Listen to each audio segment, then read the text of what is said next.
is crack, rock cocaine. It isn't glamorous or cool or kid stuff. It's the most addictive kind of cocaine, and it can kill you. What's really bad is nobody knows how much it takes. So every time you use it, you risk dying. It isn't worth it. Look, everybody wants to be cool, but doing it with crack isn't just wrong. It could be dead wrong.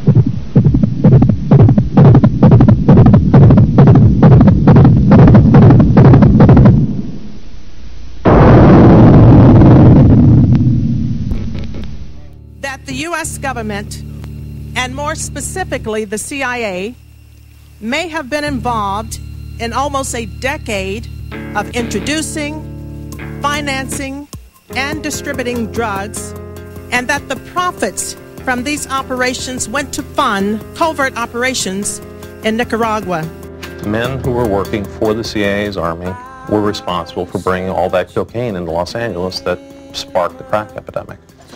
The CIA's army, Webb says, were the Contras, the anti-communist rebels fighting the government of Nicaragua back in the 1980s, an army founded and funded by the CIA. Webb wrote that some Contra supporters smuggled cocaine to America to raise money for their cause.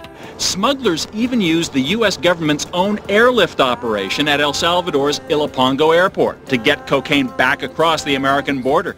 This drug enforcement agent patrolled that same airport in the mid-'80s. It was just non-stop traffic coming and going. Planes would arrive filled with supplies for the Contras, then leave carrying cocaine for America, bound for military airfields in Florida and Texas, offloaded out of sight of the law, then shipped to California and other points in the U.S. And there's more. Castillo says when he reported all of this to his bosses at the DEA, he was told to ignore it. So you were told point blank? Point blank, stay away from it. It's a covert operation being run by the White House. Don't give me the conspiracy bullshit. Come on, you're a more intelligent man than that. Well, come on. I mean, come on. There has never been a conspiracy in this country. Never. In the mid-1980s, there was a high-level White House conspiracy called Iran-Contra. No question in my mind there is a complicity in the flow of drugs into this country, period. A Senate investigation led by John Kerry of Massachusetts found that individuals who provided support for the Contras were involved in drug trafficking, and that one or another agency of the U.S. government had information regarding the involvement, either while it was occurring or immediately thereafter. So if you could go over to Kuwait, if you could go over to Vietnam, and you could go all these other places and start a war, you can control this dope war. We're interviewing 7 former agents. One was sent down to murder the head of Cuba, Fidel Castro.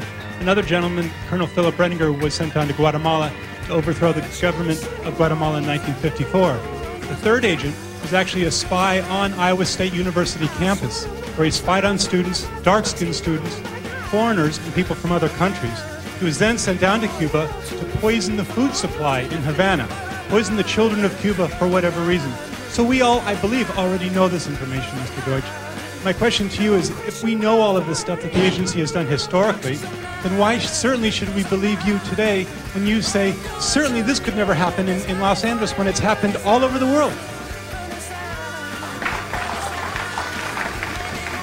Mr. Deutsch? I want you to know, I've come here and told you, unlike the other cases that you've mentioned, where there was nobody who came here and told you, there was no director of Central Intelligence who came out and told you there's going to be an investigation. That's something.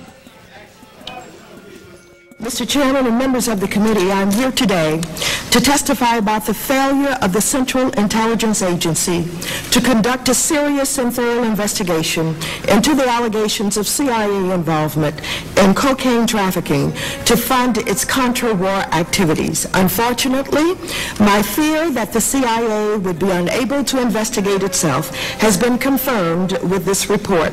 The Inspector General's report lacks credibility. It is fraught with contradictions and illogical conclusions. Deutsch, as a former Los Angeles police narcotics detective, that the agency has dealt drugs throughout this country for a long time.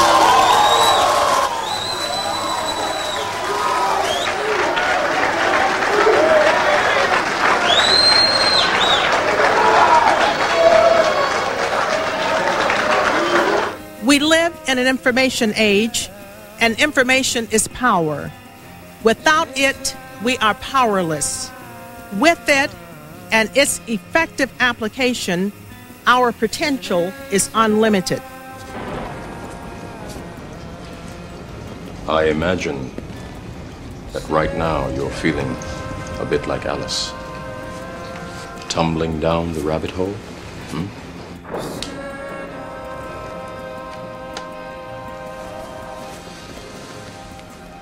This is your last chance.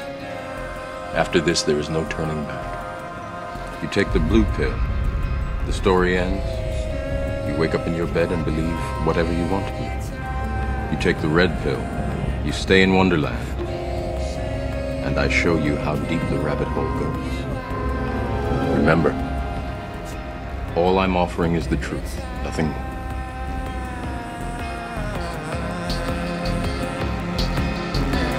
And it's